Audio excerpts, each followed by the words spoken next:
Welcome back to my channel BKTech. So today we are going to solve a problem detect cycle in indirect graph. So basically we are given with a graph like this, and we need to know that this graph contains this is an indirect graph, so we are not provided with the directions, and so we need to know that this graph is having a cycle or not. So if you see in this, so if we go from 0 to 1, 1 to 2, 2 to 3, 3 to 4, and then we are coming back to 4 to 1. So the thing is ki when we are starting from 1 from here, we are again we are able to get back to 1 again by traversing in this graph. Means the thing is ki one is a part of a cycle. So we need to know that if these kind of cycles are in present in the graph or not. Like in this there are no cycle, means after going from 1 to 2, 2 to 3, we can't reach again 1 back. So this is not a cycle, and in the same way we can't reach from 0 to anyone else. So for writing this method, I'm going to use today a BFS algorithm. So for this, what I need to do is, first we will create a one visited array.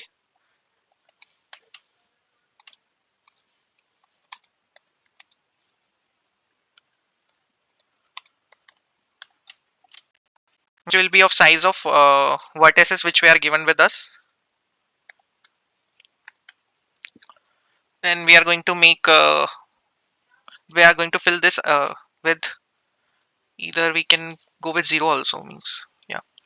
Then we are going to make one for loop to traverse each and every node of this graph. Why I'm doing is that there can be a means, like if you see there are two provinces of this graph if you see. So if I am able going from 1 to 2, 2 to 3, then I will not be able to traverse 0. So for traversing each and every node, I need to put the for loop on the adjacent list, which we are given in this question.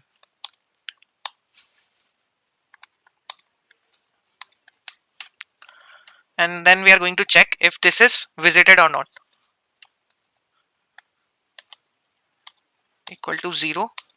Then we are going to check if this, from this node we are able to we are able to detect cycle or not. Then we are going to check cycle for this. So now we are going to declare one method, public boolean check cycle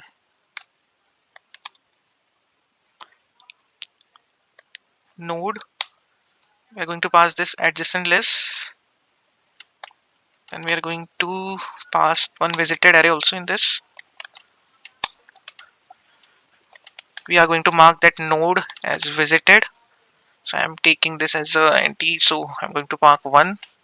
Then we are going to create one queue, because in BFS we always need one queue where we can put the elements,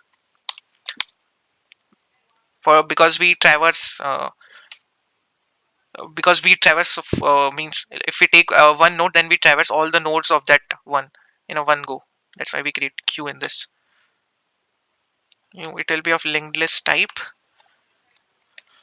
and this node, for this node we are going to create one class node. Class has to be small, and the naming convention will always be the capital N. We are going to declare one first will be storing our node which we are putting into the queue, and one more element will be there. Let me mark it as a node only, node. And next will be the parent. Why we are storing parent in this is that the thing is key, like for this one, 1 and 2, if we are going from 1 to 2, let's say to when we are going to traverse, like we traverse from 1 to 2, and when we got from 2, the thing is when we are going to traverse 2, so if you see the 2 index of this, so here what it is given is that key 1 is also a part of its adjacent list. So the thing is key if we traverse this means uh, if it will found the 1 in its adjacent list, so it will say visited, and the condition we are going to put in this is that that if it is visited, then we are going to return as true as a detect cycle. So the thing is ki, if it will found 1, then it can return a true as a detect cycle. But the thing is ki, right now it is not proved that from 2 node that it is a cycle or not. So the thing is ki, 1 is parent, so the we are going to put one condition in, that is that uh, uh, the element which we are getting in the adjacent matrix should not be the parent of that. If it is visited, then it should not be at least parent. I will explain you this when I will be writing the code. So let me first write that. We are going to declare one constructor where can be public.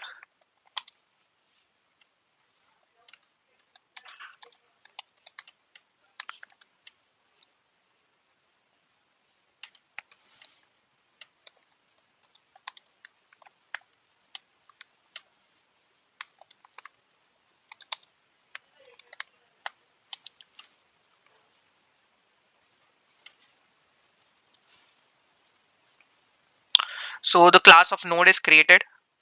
Now we can go ahead with this, and we are going to add our first element with the nd new object nd comma. Nd is our node and -1 because it's the first element only. Because if we traverse from 0 0 is having a parent as a -1. Then we are going to put one while loop until q is not empty. Then we are going to store node in q dot peak dot node. Then int parent equal to q dot peak dot parent. Then we are going to put one for loop in this.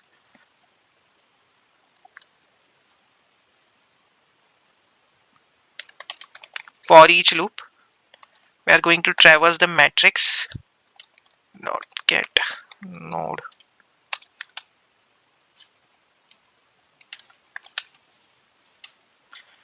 Then we are going to check that if it is visited or not.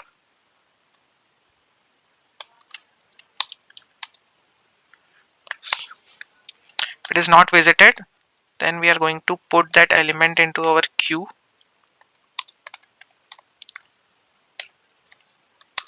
and parent as node, and we are going to mark that element as a visited also. Then the thing is key, one element can be visited equal to 1 means that is already visited. Then we are going to check that that element should not be equal to parent. Then we are going to return true means if it is not equal to parent and still it is visited, then it represent as a cycle. Otherwise we are going to return false in this case.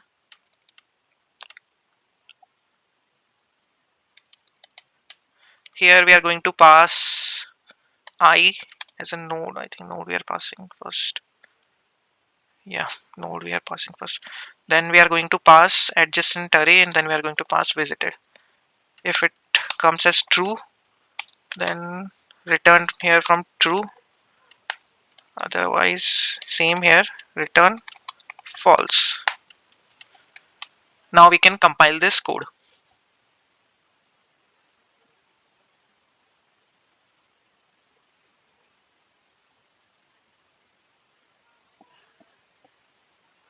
So code is compiled now. Now you can submit this code.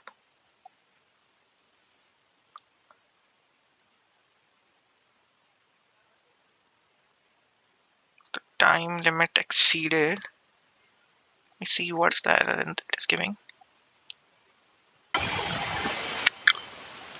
So I can see that there were two problems. So q dot remove I was forgot to add, and the thing is key it has to be else if, because the thing is key we don't need for every node that it should give us a true. So now you can compile this code. So it is giving right output. Now we can submit it.